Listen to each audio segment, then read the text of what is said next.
प्यारे बच्चों, हिंदी की कक्षा में एक बार आपका फिर से स्वागत है। जैसा कि आप जानते हैं, हमने अपना 12वां पाठ मैं कर सकता हूँ का हमने पठन और व्याख्या किया है और हमने कल आपको इस पाठ के शब्दार्थ लिखवाए थे और शब्दार्थ में आपको बताया गया था कि इनके अर्थ समझाए गए थे। इस पाठ में कुछ मुहावरे भी। तो मुहावरों पे चलने से पहले सबसे पहले मैं एक बार फिर से आपको शब्दार्थ समझाना चाहता हूँ और पाठ के अनुसार इस बार मैं आपको इसके अर्थ बताऊँगा। जैसे अभूतपूर्व का अर्थ है जैसे पहले कभी ना हुआ। जैसे जब पाठ में ग्लेन कनिंघम ने 1936 में ओलंपिक खेलों में, ओलंपिक जो विश्व के सबसे बड़ा खेल आयोजन होता है, उसमें रजत पदक जीता और एक शारीरिक रूप से अक्षम व्यक्ति, हम कहेंगे विकलांग व्यक्ति द्वारा जीता गया जो था पदक, ये एक अभूतपूर्व घटना थी। इससे पहले कभी किसी विकलांग ने इतने ऊंचे स्तर के खेलों पे, ओलंपिक खेलों में कोई पदक नहीं प्राप्त किया था। तो इसीलिए ये अभूतपूर्व, जैसे पहला कभी ना हुआ। तो ये घटना पहली बार हुई थी, तो इसीलिए पाठ में इसे अभूतपूर्व कहा गया है। विलक्षण, विलक्षण मतलब अद्भुत या अनोखा। ये विलक्षण था। लोगों की आंखें फटी की फटी रह गई थी जब उन्होंने देखा कि एक शारीरिक रूप से अक्षम, हम कहेंगे विकलांग भी कहते हैं, अभी तो दिव्यांग नामक शब्द भी आ गया। तो आपने देखा कि जो नई बुक हैं उसमें दिव्यांग शब्दों का प्रयोग किया जा रहा है और अभी भी पुरानी बुक में आपको अपंग शब्द मिलेगा। तो यह जो घटना थी कि कोई दिव्यांग व्यक्ति और ऐसा अद्भुत या अनोखा कारनामा करके दिखाए, तो ये विलक्षण ही घटना होती है। आंखें फटी रह जाना एक मुहावरा है। इसका अर्थ है आश्चर्यचकित रह जाना। लोगों ने जब देखा कि अरे कोई दिव्यांग भी, और खासकर जो पैरों से, जिसके हाथ पैर जल गए हों और उसके पैर लकड़ी की तरह एकदम दुबले पतले थे, और उस दिव्यांग ने जब ओलंपिक खेलों में पदक जीता तो सबकी आंखें फटी की फटी रह गई। मतलब वे सब आश्चर्यचकित रह गए। आंखें फटी की फटी रह जाना का अर्थ होता है आश्चर्यचकित रह जाना। दौड़ धूप करना, तो बच्चों ये भी एक मुहावरा है। भरपूर कोशिश करना।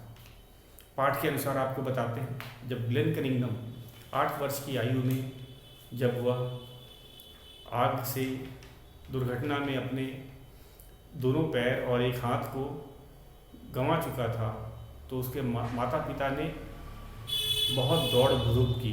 इसका अर्थ है बहुत प्रयास किया कि बड़े बड़े अस्पतालों के डॉक्टरों के चक्कर लगाते रहे ताकि ग्लेन कनिंघम कम से कम चलने लायक हो सके।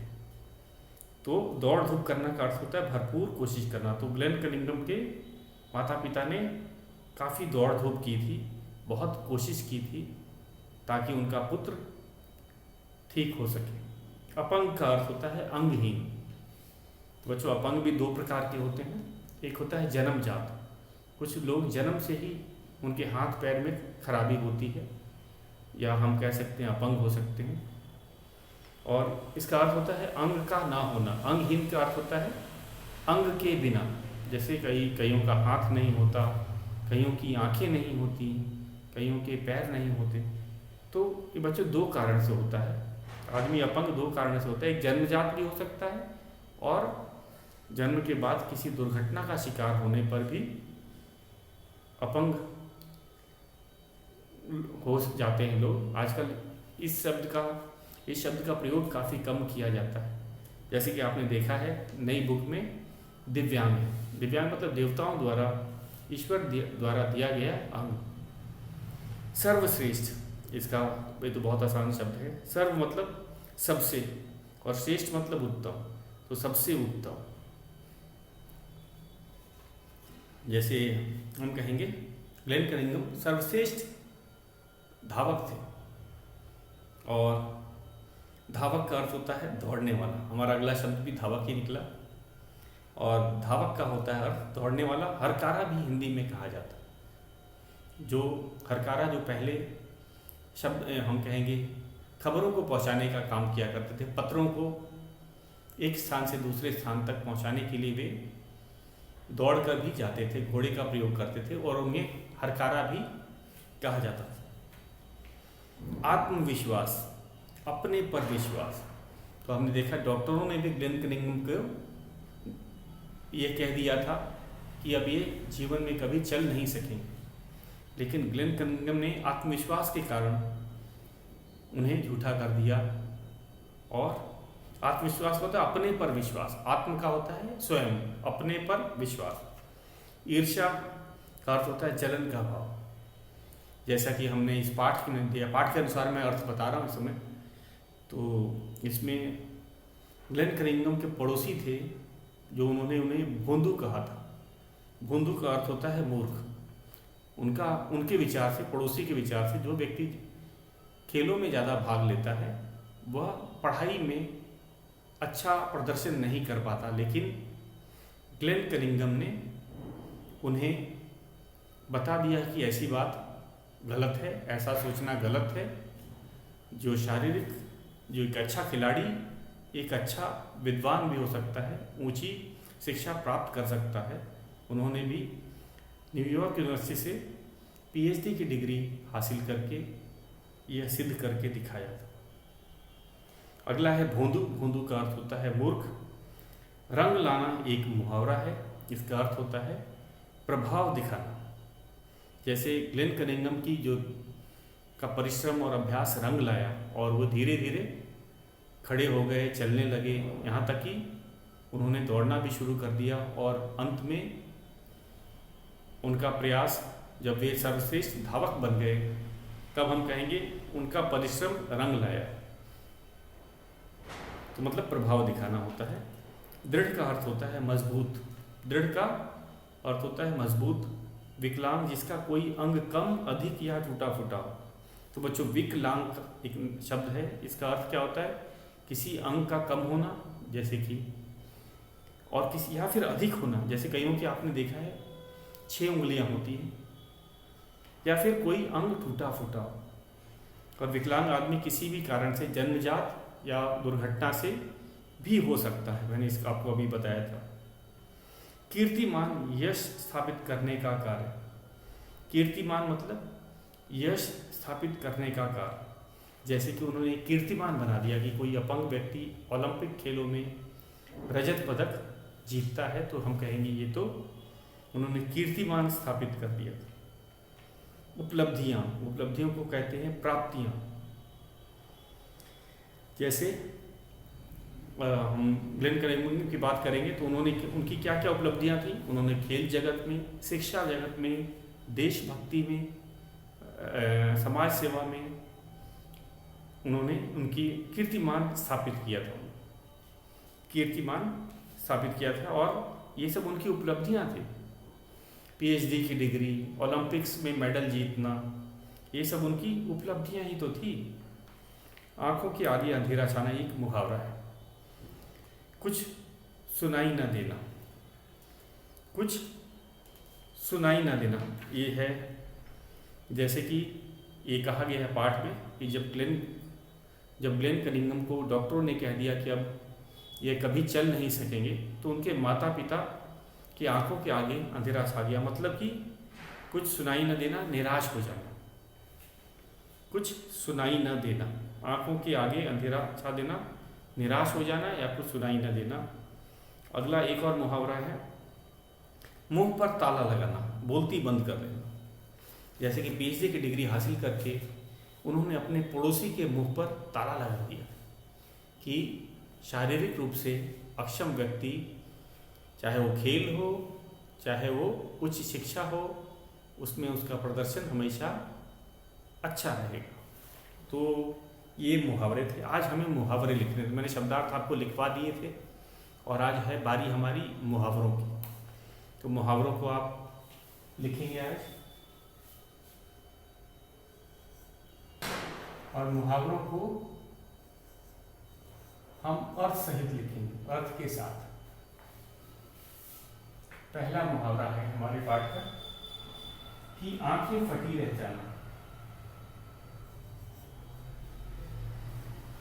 आंखें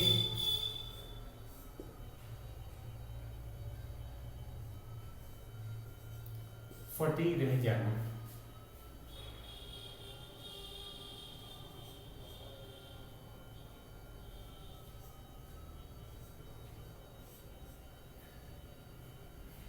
आश्चर्यचकित रह जाना।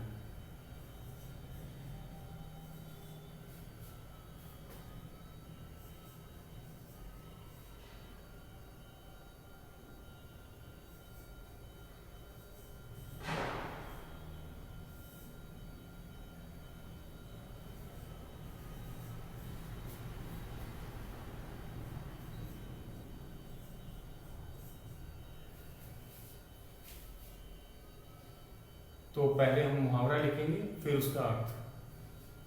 दूसरा है हमारा दौड़ धूप करना।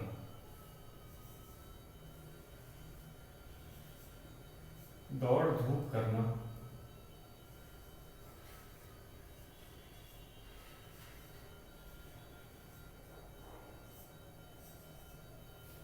इसका अर्थ है भरपूर कोशिश करना।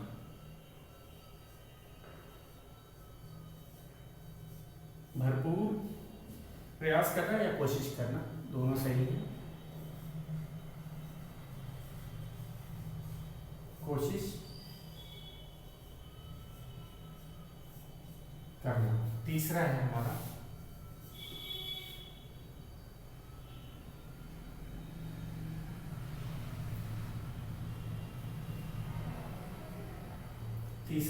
है रंग लाना।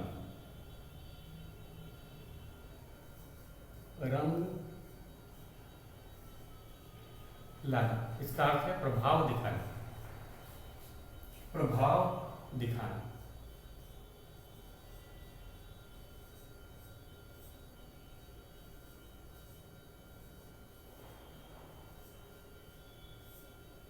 चौथा है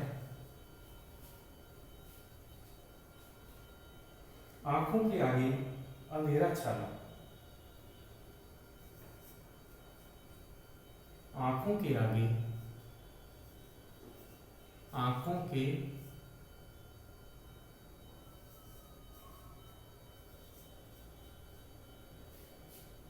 आगे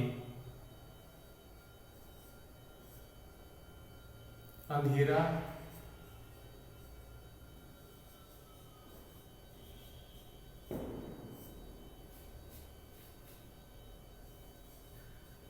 छाना। कुछ सुनाई न देना। कुछ सुनाई न देना।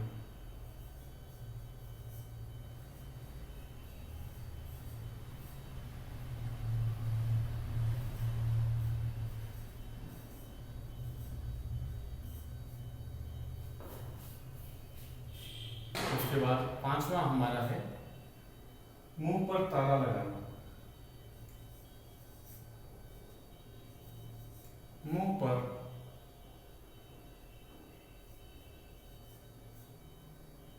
ताला लगाना।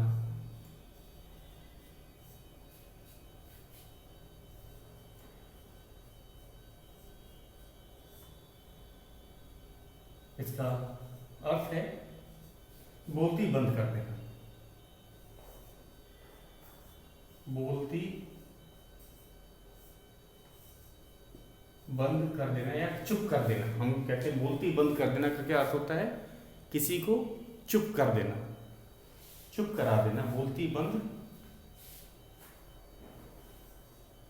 कर देना। तो बच्चों ये है हमारे पाठ के 5 मुहावरे।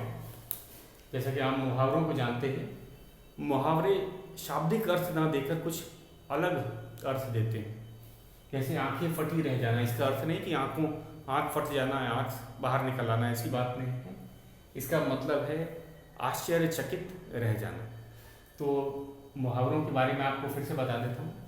इनका शाब्दिक अर्थ से अलग और हट के अर्थ होता है। मुहावरों का हमारा शाब्दिक अर्थ नहीं होता है, शाब्दिक अर्थ से हट करके अलग अर्थ होता है। तो ये सब हमारे 5 मुहावरे हैं। इसे आपको नोटबुक में लिखना है और याद करना है। ये हमारा कार्य है, गृह कार्य है। आपको इसको लिखना है नोटबुक पे और याद भी करना। एक बार मैं फिर से आपको पढ़ लेता हूँ, और परीक्षा में इसके वाक्यों का भी प्रयोग आ सकता है जो मैं आपको करवाऊंगा। आंखें फटी रह जाना, इसका है आश्चर्यचकित रह जाना। दौड़ धूप करना, भरपूर कोशिश करना। रंग लाना, प्रभाव दिखाना। इसमें पूर्ण विराम नहीं लगा है, लगा देते हैं। तो रंग लाना का अर्थ होता है प्रभाव दिखाना। आंखों के आगे अंधेरा छाना, कुछ सुनाई न देना। मुंह पर ताला लगाना, बोलती बंद कर देना। तो ये थे हमारे मुहावरे और उनके अर्थ। तो बच्चों, आज हम चलेंगे अपने मौखिक प्रश्नों की तरफ। जैसा कि आप जानते हैं, जो मौखिक प्रश्न होते हैं वो हम मौखिक रूप से ही करते हैं, और अधिकतर ये लघु प्रश्न के रूप में ही परीक्षा में आते हैं। तो हम अपने मौखिक प्रश्नों पे चलते हैं। आपने इसे नोट कर लिया होगा, तो मैं इसे मिटा लेता हूँ।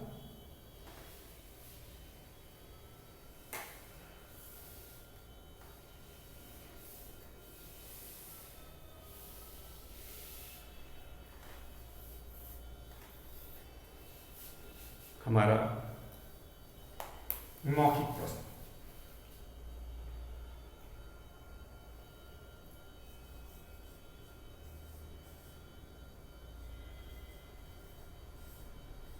मौखिक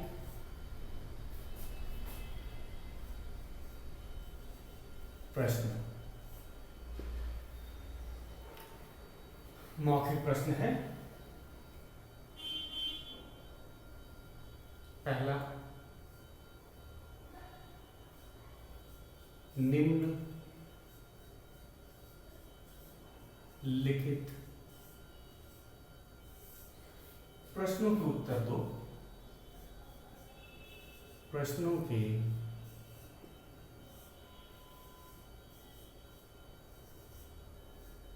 उत्तर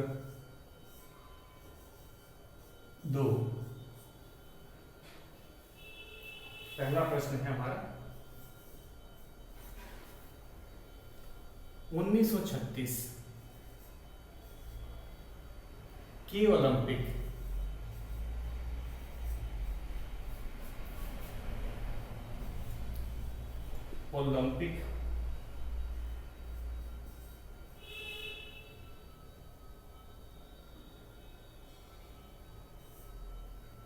समारोह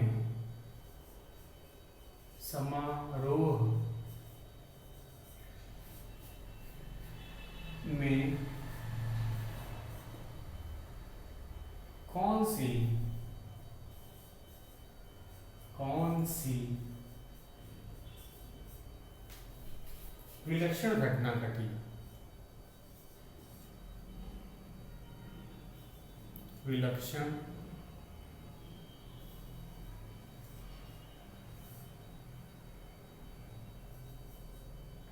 घटना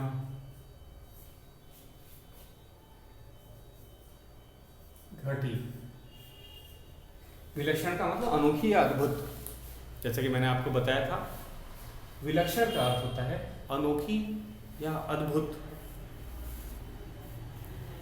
तो 1936 के ओलंपिक समारोह में कौन सी विलक्षण घटना घटी?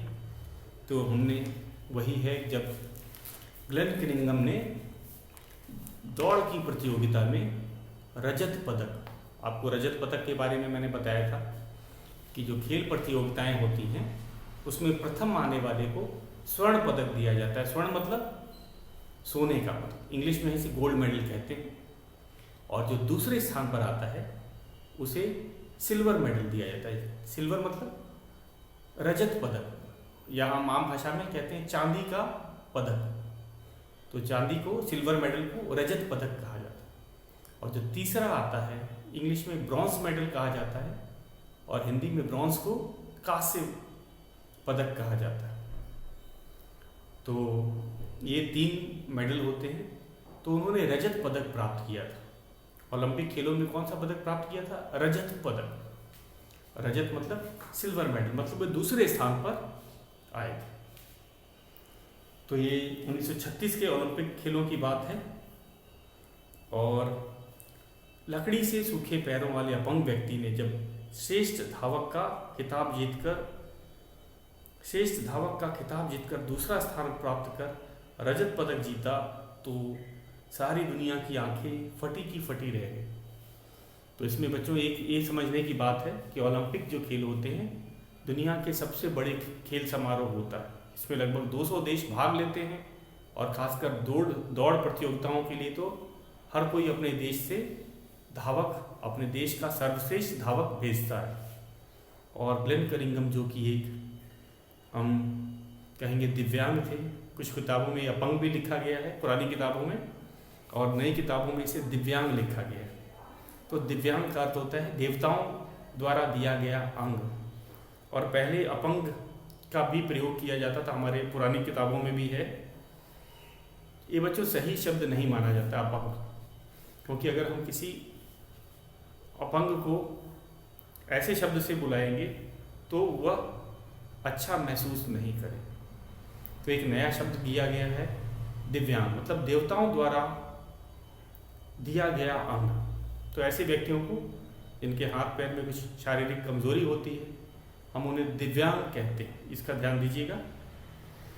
तो किसी ने नहीं सोचा था कि ओलंपिक जैसे सम्मानित खेल जिसमें कि पूरा संसार भाग लेता है, उसमें कोई दिव्यांग व्यक्ति पदक जीत सकता है। लेकिन जब ग्लेन कनिंघम ने यह कर दिखाया तो लोगों को काफ़ी यह विलक्षण घटना लगी। विलक्षण मतलब अनोखी लगी। उन्होंने कभी सपने में भी नहीं सोचा था कि एक दिव्यांग व्यक्ति खेलों में, ओलंपिक खेलों में भी पदक प्राप्त कर सकता है।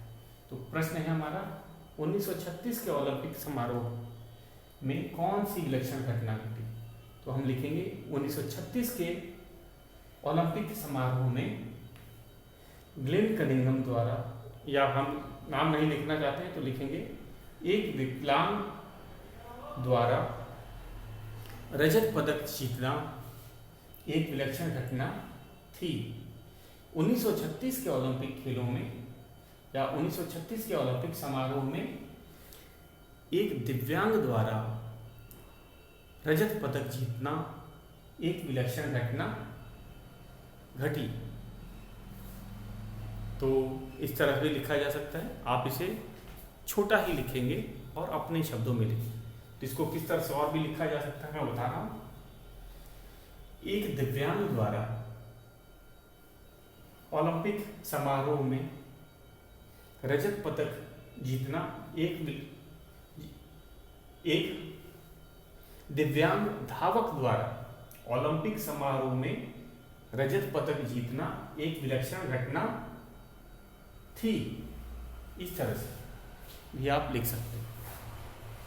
तो दोनों ही तरह से सही है। या 1936 के ओलंपिक समारोह में दिव्यांग या अपंग धावक द्वारा रजत पदक जीतना एक विलक्षण घटना थी। विलक्षण मतलब अनोखी, जो कम, अद्भुत। तो ये इस तरह से हम इसका उत्तर लिख सकते हैं। तो घटना क्या थी? एक दिव्यांग द्वारा ओलंपिक की दौड़ प्रतियोगिता में पदक जीता। विलक्षण घटना क्या थी? कौन सी विलक्षण घटना घटी? एक अपंग धावक द्वारा, या फिर आप लिख सकते हैं दिव्यांग धावक द्वारा ओलंपिक समारोह में खेल प्रतियोगिता में रजत पदक जीतना एक विलक्षण घटना थी। बच्चे के माँ बाप निराश क्यों हो गए, हमारा दूसरा प्रश्न है। अब ये किस बच्चे की बात किया है? हाँ, आप सही पहचाने, ग्लेन कनिंघम की बात किया है। जब वो 8 वर्ष का बच्चा था और एक बार वह अंगीठी जला रहा था। दुर्घटना के बारे में जैसा कि हमारे पाठ में बताया गया है, तो ये हमारा ख प्रश्न रहेगा, बच्चे के माँ बाप निराश क्यों हो गए? बच्चे के माँ बाप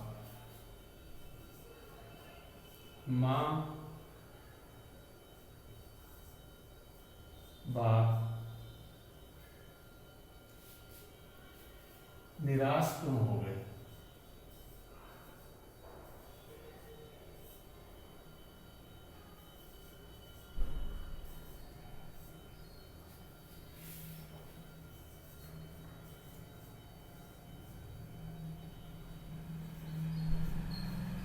तो शुरू से करते हैं, इस दुर्घटना से ही शुरू करते हैं। इस दुर्घटना में क्या हुआ? ग्लेन कनिंघम जो 8 वर्ष की उनकी आयु थी, वह एक बार अकेले अंगीठी जला रहे थे। और अंगीठी जलाने में आपको बता दें, कई बच्चों को नहीं पता होगा, कोयले को जलाने के लिए उसमें मिट्टी का तेल, केरोसिन ऑयल भी डाला जाता है ताकि वह कोयला आग पकड़ सके। लेकिन गलती से ये बच्चा, जो ग्लेन कनिंघम थे, उन्होंने पेट्रोल का प्रयोग कर दिया। शायद दोनों पास पास ही रखे गए थे और पेट्रोल बहुत तेज़ी से आग पकड़ता है और इस छोटे बच्चे के दोनों पैर और एक हाथ आग में बुरी तरह से झुलस गया। और बच्चे को तुरंत उसके माता पिता कहाँ ले गए? अस्पताल ले गए। और डॉक्टरों ने, उन्होंने काफ़ी दौड़ धूप की, मतलब उन्होंने काफ़ी प्रयास किया, अलग अलग अस्पताल गए, बड़े से बड़े डॉक्टरों को दिखाया, लेकिन वह बच्चा अधिक जल गया था, जिसके कारण डॉक्टरों ने कह दिया कि अब ये भविष्य में कभी नहीं चल पाएगा। शायद उसके दोनों पैर बहुत अधिक जल गए थे, काफ़ी इलाज के बाद भी वह ठीक नहीं हो सके। तो इसीलिए डॉक्टरों ने कह दिया कि अब ये भविष्य में आपका बच्चा कभी चल नहीं सकेगा।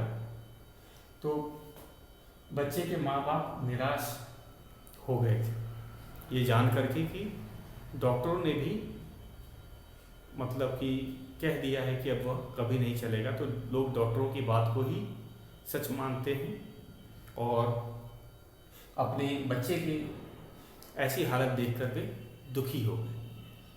तो हमें इसे छोटे में हमें बताना है, पूरी कथा तो हमें बतानी नहीं है। बच्चे के माँ बाप निराश क्यों हो गए, हमें कारण बताना है। डॉक्टरों द्वारा बताए जाने पर कि बच्चा कभी नहीं चल फिर सकेगा, माँ बाप निराश हो गए। या फिर ऐसे भी लिख सकते हैं, बच्चे के माँ बाप निराश हो गए क्योंकि डॉक्टरों ने कहा कि अब वह कभी नहीं चल सकेगा। तो दोनों तरह से हमें वाक्य को छोटा रखना है। शब्दों का भी जो चयन करेंगे बच्चों, वो बहुत आसान शब्दों का करना है। वाक्य भी बहुत लंबे नहीं होने चाहिए और सटीक जवाब भी देना। जितना पूछा जाता है हम उतना ही जवाब देंगे। तो छोटा ही प्रश्न है, बच्चे के माँ बाप निराश क्यों हो गए? बच्चे के माँ बाप निराश हो गए क्योंकि डॉक्टरों ने कह दिया कि अब वह कभी नहीं चल सकेगा, वह अब कभी नहीं चल सकेगा। तो ऐसे भी लिख सकते हैं या फिर ऐसे भी कह सकते हैं, डॉक्टरों ने